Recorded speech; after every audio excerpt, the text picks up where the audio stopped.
Hello everyone and welcome back to another video. Today I have with me a 2016 Range Rover Sport 5.0. What's really neat about this car is that it's basically your standard Range Rover Sport. However, it's actually really freaking cool, and it makes, as you guys heard in the intro to this video, it makes great sounds, especially on startup, and it handles well with the air ride suspension. Fat 6-piston Brembo brakes in the front, and unlike BMW, actually no, just like BMW, it's got hanging rear calipers in the rear. However, it is still a great handling vehicle. I am not a big fan of Range Rover at all. They don't do it for me, but this car is actually really sweet. You got the Century black paint on there with a ton of metal flake in it.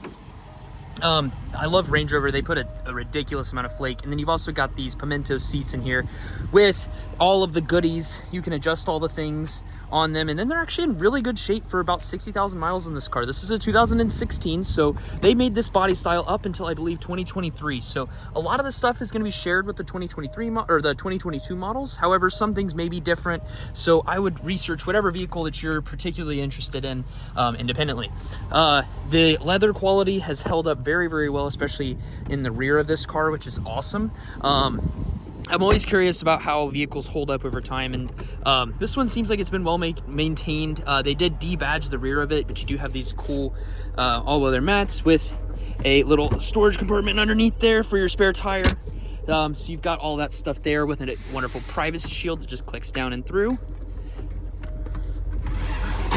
And then this thing is an absolute behemoth, making 510 horsepower or 550 with the autobiography package. This would just be the pedally 510 horsepower, but it's a freaking awesome car. Let me get a little rev for you.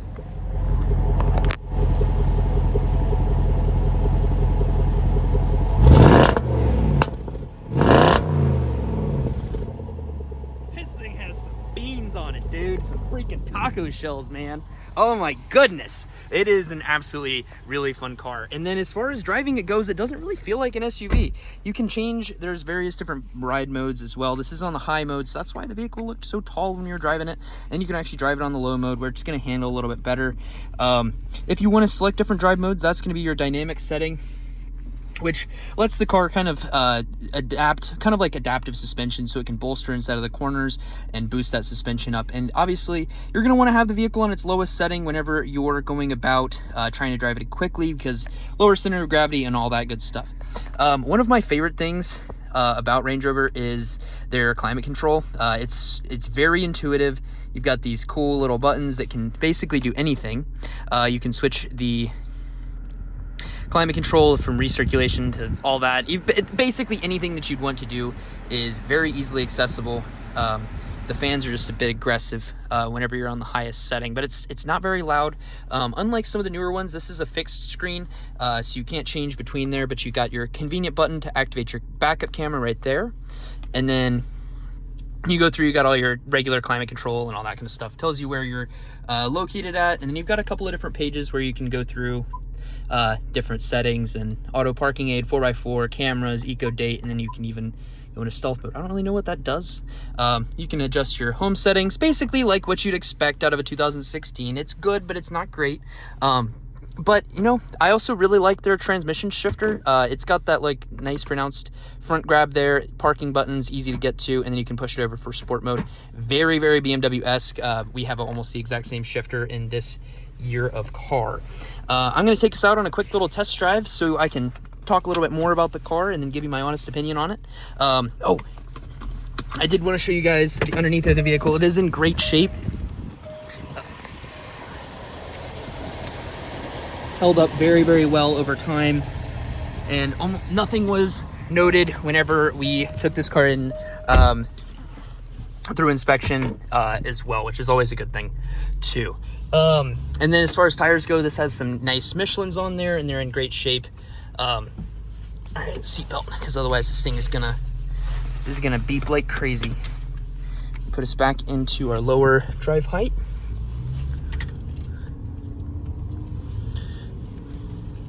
Suspension feels good for being a large SUV, and then these seats are actually really nice too. They've been broken in well. Range Rover seats are very hard whenever you first get in them. They're still, oh my god, this thing's fast. They're still like supple, but like supporting and not in a bad way. Holy cow, this thing is so fast. This thing is unreasonably fast. It is very cool. I hate that Range Rover puts the door controls or the window controls on the upper part of the door, but that's just me being nitpicky. I'm sure some people actually prefer that. Door grab handles are cool, and then you've got your top button here in order to open up the glove box. There's no manual button for it. Just click that and you're good.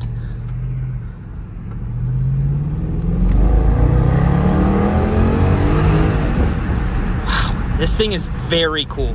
And then whenever you're like shifting between it, the car it's got a reasonable amount of body roll for it being as heavy as it is.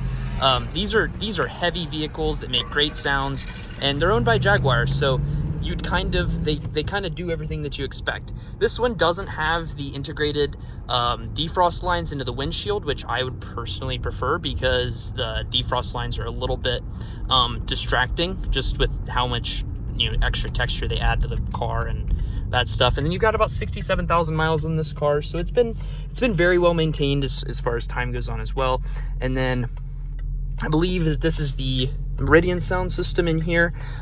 Great sounding sound system, and it's just very, very neutral and well balanced. But let's be honest, the real reason that you're buying this car is for the engine, and the handling, and the fact that it looks absolutely stunning. With a massive black kidney grille, it's just, not kidney grille, but with a massive black grille on the front, you can't help but to love this thing. It's a cool looking car, and it makes badass sounds. And then as far as the transmission responsiveness goes, it's very responsive, especially for a 2016. I don't know how many speeds this transmission has, but I'll confirm that for you whenever we get back to the dealership.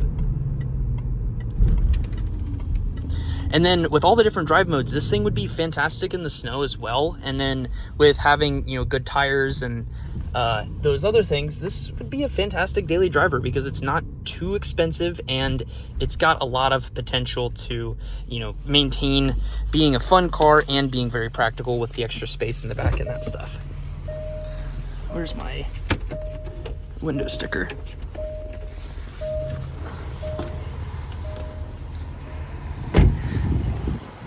But overall, really, really fun car. And then I will put a link to this vehicle down in the description below. These wheels are awesome, sticking out. I think those are probably 21s, 21-inch wheels all the way around. Fantastic car. I would definitely recommend it, especially if you're looking for an SUV and you don't want it to be like boring and sad, and you actually want to enjoy driving the car. Thank you guys so much for watching the video. Please remember to like and subscribe if you are enjoying it, and let me know what other vehicles you guys would like to see. I just took in a 2018 Porsche 911 in on trade. It's in this like really, really cool blue gray color, and I am very, very excited to have a chance to check it out because I've only driven a 911 with catless downpipes with a tune on it, and I want to know what's different. But thank you guys for watching. I'll see you guys next time. Deuces.